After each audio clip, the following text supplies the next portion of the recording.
भारत ने ईरान में मुकीम अपने तमाम शहरियों से कहा कि वो दस्तयाब ज़राए से ईरान छोड़ दें और ईरान का सफ़र करने से भी गुरेज करें, क्योंकि मुल्क में जारी एहतजाज पर हुकूमत की सख्त कार्रवाई के बाद हालात इंतहाई कशीदा हो गए हैं और अमेरिका की मुमकिन फ़ौजी मदाखलत के खदशात भी बढ़ गए हैं। इन मुजाहिरों में अब तक 2500 से ज़ायद अफराद हलाक हो चुके हैं। अंदाज़ों के मुताबिक इस वक्त ईरान में तकरीबन 10,000 से ज़ायद भारतीय शहरी मौजूद हैं, जिनमें तलबा भी शामिल हैं। नई दिल्ली से अपने शहरियों को ईरान का सफ़र करने से सख्ती से मना भी किया गया है।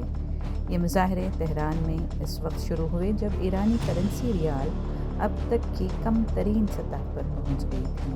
फिर ये मुजाहरे मुल्क के तमाम सूबों में फैल गए। इब्तिदा में माशी मुश्किलात के खिलाफ शुरू हुआ एहतजाज बाद में सियासी तब्दीली का मुतालबा कर रहा है। पिछले दिनों ईरान में मजमूई सूरत हाल में शदीद बिगाड़ आया है। अमरीकी इदारे human rights activist news agency के मुताबिक हलाक होने वालों की तादाद 2500 से ज़ायद है। इन मुजाहिरों से मगरबी एशिया में भी हालात कशीदा हैं।